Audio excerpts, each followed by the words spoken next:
Good morning, friends. Today we are going to learn about the fourth part of your semester 6 practical criticism. This is the last part of literary criticism, introduction to literary criticism. In the previous lectures, we learned about Matthew Arnold's touchstone method, T.S. Eliot's tradition and individual talent, and preface to Shakespeare.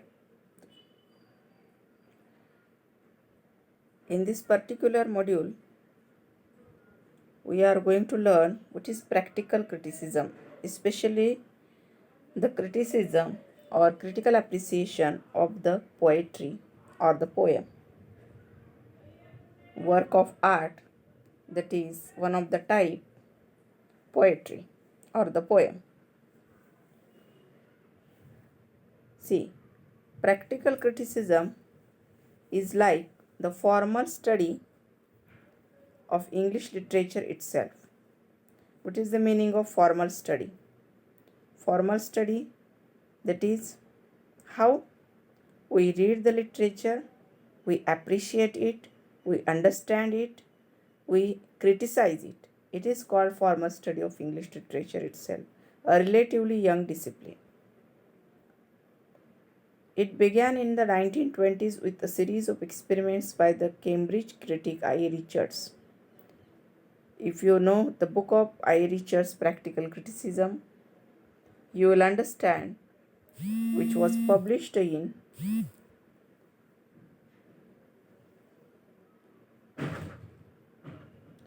which was published in 1929.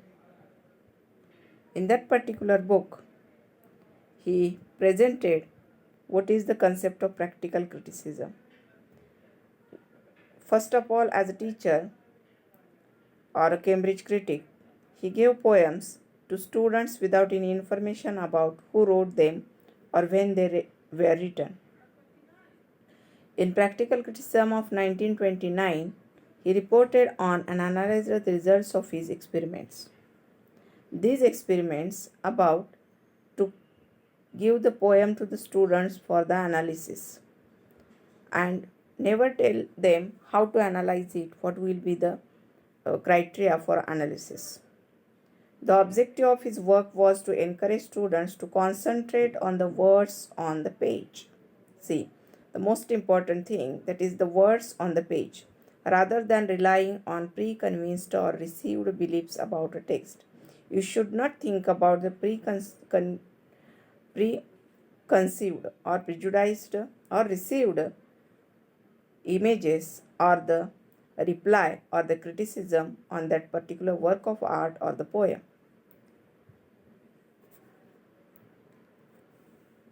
For Richards, this form of close analysis, that is words on the page, of anonymous poems was ultimately intended to have psychological benefits for the students by responding to all the currents of emotion and meaning in the poems and passages of prose which they read.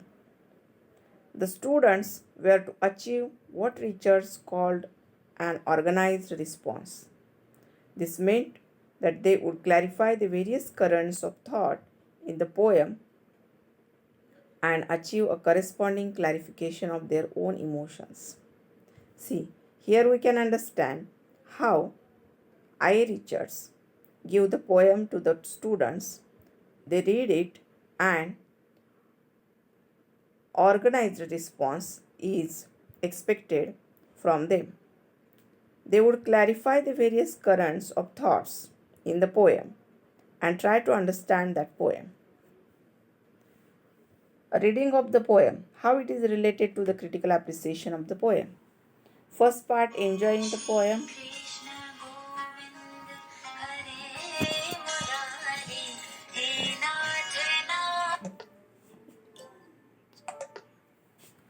Sorry for the disturbance.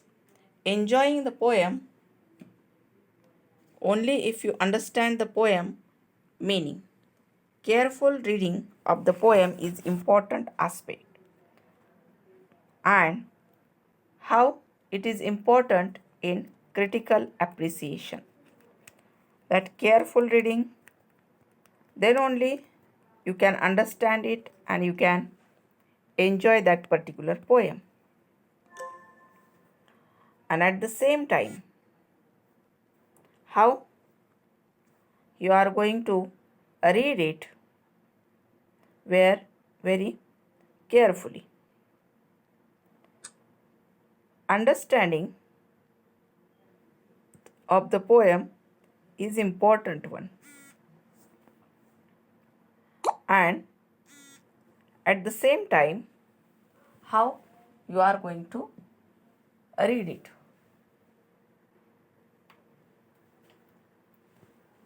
Understanding of the theme of the poem is important one in reading of the poem.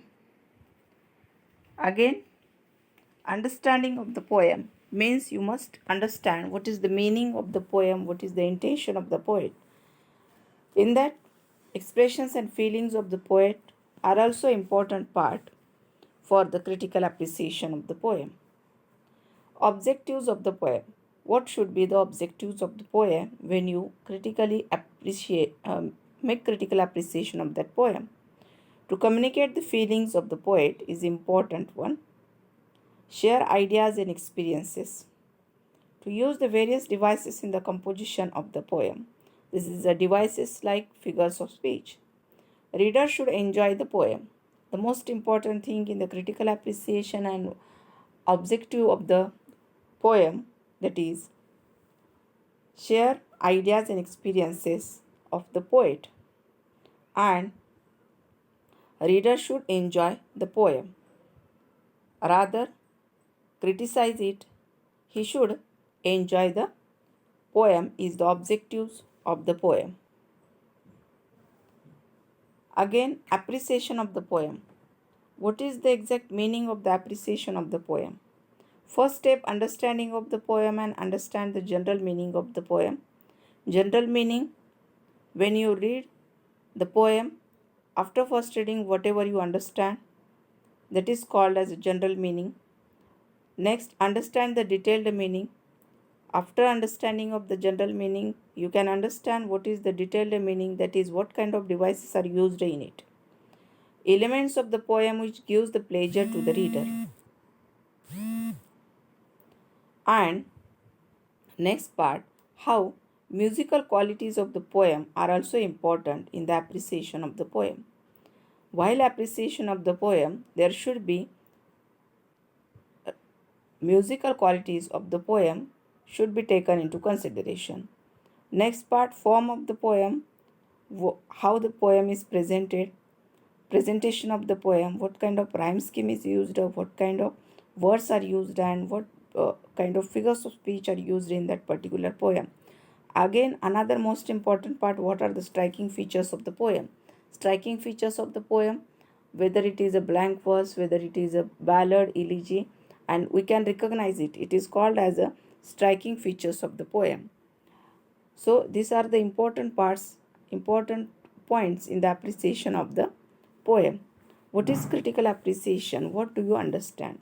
In a note to the teacher of his book Poetry and Prose Appreciation for Overseas Students, L.G. Alexander says, no subject can be more bewildering to the advanced learner of English than literary appreciation.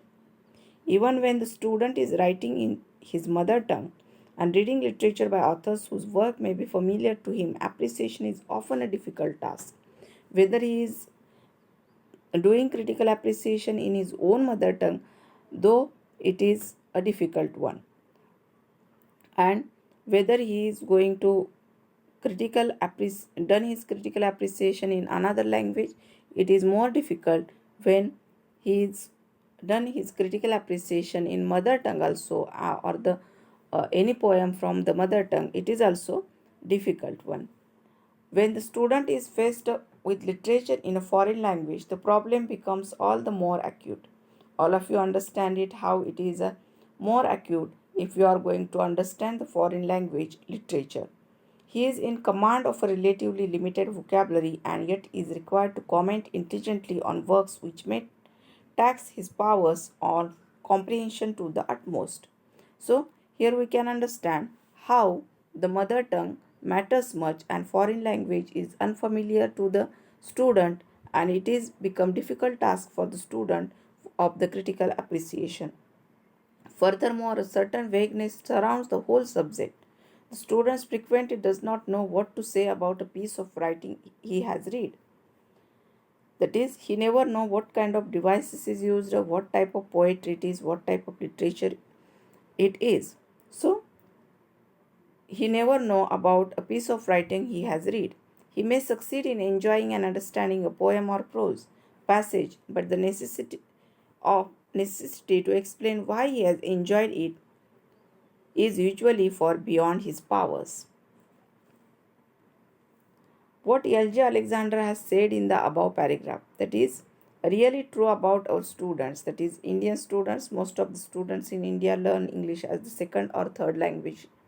So they are not understand it easily, or it is getting difficult to them to do the critical appreciation of the poem. Students have to interpret a poem from various angles like structure, meaning, emotions, language, images, figures of speech, allusions, etc. So, interpretation, so many things are included in the only word interpretation. In order to know the proper meaning of the poem, students have to enter into the mind of the poet. So, interpret that poem, or done the critical appreciation of that poem. They have to imagine why the poet has used certain terms, references, images, symbols in his poem. They should be able to know his ideas and thoughts. If students are able to do all these things, only then they will evaluate his poems properly. So, here we can understand how the poet also used certain terms and references which are based in which was based on his previous knowledge or his personal experiences. Proper interpretation of the poem is the prime purpose of critical appreciation. Only after proper interpretation, students can say whether the poem is good, bad, praiseworthy, simple, or difficult. It leads to critical appreciation. Evaluating a poem with proper explanation, interpretation, and justification that would help students to understand a poem may be called critical appreciation. Here you can understand how you are going to interpret the poem, or whether the poem is good, bad, praiseworthy, or simple or difficult one. That's why it leads to the critical appreciation. How you are going to evaluate the poem. If you understand that poem, whether it is a good or bad, then only you can create your own critical appreciation. So, in this way, we can understand how critical appreciation is a part which is which taught which will teach to the students or you people that how you are going to criticize or appreciate that particular poem or any work of art, whether it is a part of poetry, drama, or novel. First step here is given the poetry appreciation in your syllabus. So, in the same way, you are going to appreciate the various poems and follow the particular pattern for the particular analysis of the poem. In the next lecture, we will learn about the critical appreciation of the poem and what are the steps of the appreciation in general. That is, there are various parts or the points for the critical appreciation. There are sense devices, there are uh, devices which are related to the form of the poem, and again how you are going to learn it, and how there is an important part, theme or subject or organization of the poem, style of the poem, and particularly content of the poem, how it is related or lead towards the content of theme of the poem. Till then, thank you. Stay home, stay safe.